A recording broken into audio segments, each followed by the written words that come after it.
नमस्कार। आज हम एक अहम पद पर बात करने वाले हैं, राज्यसभा के उपसभापति। तो चलिए शुरू करते हैं। जी बिल्कुल, ये एक बहुत ही महत्वपूर्ण पद है।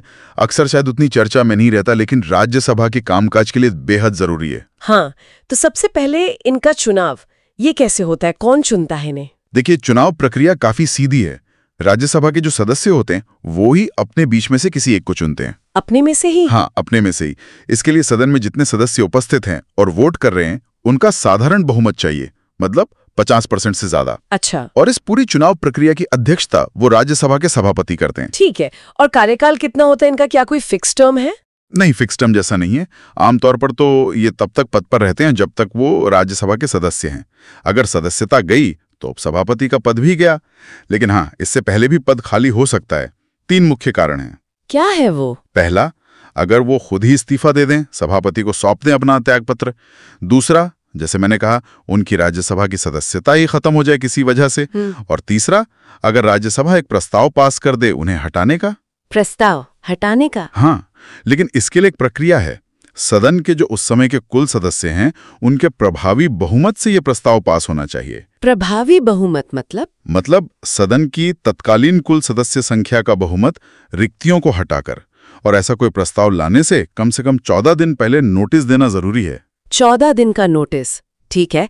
एक और बात, जब यह हटाने का प्रस्ताव चल रहा हो तब क्या वो अध्यक्षता कर सकते हैं? तो रह सकते हैं, बोल सकते हैं, कार्रवाई में हिस्सा ले सकते हैं। ये स्पष्ट हुआ। अब आते हैं उनकी मुख्य भूमिका पर। सबसे आम स्थिति तो यही होती होगी कि सभापति मौजूद नहीं है। जी हाँ, बिल्कुल। जब सभापति यानी उपराष्ट्रपति अनुपस्थित होते हैं तो उपसभापति ही राज्यसभा की बैठकों की अध्यक्षता करते हैं।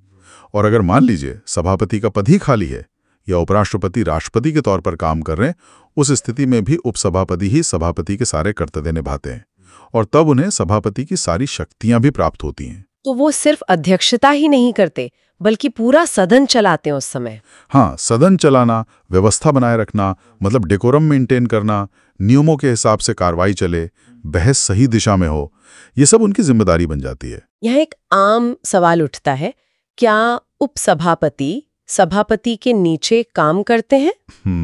मतलब उनके सबॉर्डिनेट होते हैं? नहीं, ये एक बहुत जरूरी बात है। उपसभापति सभापति के अधीनस्थ नहीं होते हैं, बिल्कुल नहीं। वो सीधे राज्यसभा के प्रति जवाबदेह होते हैं। अच्छा। उन्हें सदन ने चुना है तो उनकी अकाउंटेबिलिटी भी सदन के प्रति है। ये उनके पद की एक स्वतंत्रता को दिखाता है। ये वाकई दिलचस्प है। तो जब वो अध्यक्षता कर रहे होते हैं, पीठासीन होते हैं, तो उनकी शक्तियों में क्या कुछ खास है? वोटिंग को लेके कुछ अलग है? हाँ, वोटिंग को लेकर एक बहुत महत्वपूर्ण अंतर है सभापति और उपसभापति में। क्या अंतर है? जब उपसभापति चेयर पर होते हैं, अध्यक्षता कर रहे होते हैं, तो वो किसी भी मुद्दे पर पहली बार में ही वोट दे सकते हैं, जैसे कोई और सदस्य देता है। पहली बार में? हाँ, प्रथमता मत जिसे कहते हैं। जबकि सभापति यानी उपराष्ट्रपति वो सामान्यता वोट नहीं देते हैं। वो सिर्फ तब वोट देते हैं जब किसी मुद्दे पर वोट बराबर हो जाए, तय हो जाए। उसे कास्टिंग वोट या निर्णायक मत कहते हैं। ओह, ये तो बहुत बड़ा अंतर है। मतलब उपसभापति एक सदस्य के तौर पर वोट कर सकते हैं, अध्यक्षता करते हुए भी। बिल्कुल, ये उनके पद की प्रकृति को दर्शाता है कि वो मूल रूप से सदन के सदस्य हैं जिन्हें एक अतिरिक्त जिम्मेदारी दी गई है। और कोई खास शक्ति जो ध्यान में आती हो? एक और स्थिति है। मान लीजिए कभी संसद की संयुक्त बैठक बुलानी पड़े, जॉइंट सिटिंग, और उस समय लोकसभा के अध्यक्ष भी अनुपस्थित हों और उपाध्यक्ष भी ना हो। हाँ। तब ऐसी संयुक्त बैठक की अध्यक्षता राज्यसभा के उपसभापति ही करते हैं। अच्छा, ये भी एक महत्वपूर्ण जिम्मेदारी है। अब बात करते हैं वेतन और भत्तों की।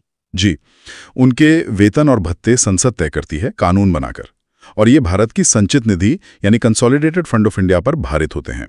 भारित होने का मतलब? इसका मतलब ये है कि इन पर संसद में हर साल वोटिंग नहीं होती। ये उनके पद की स्वतंत्रता और निष्पक्षता को और मजबूत करता है। समझ गई।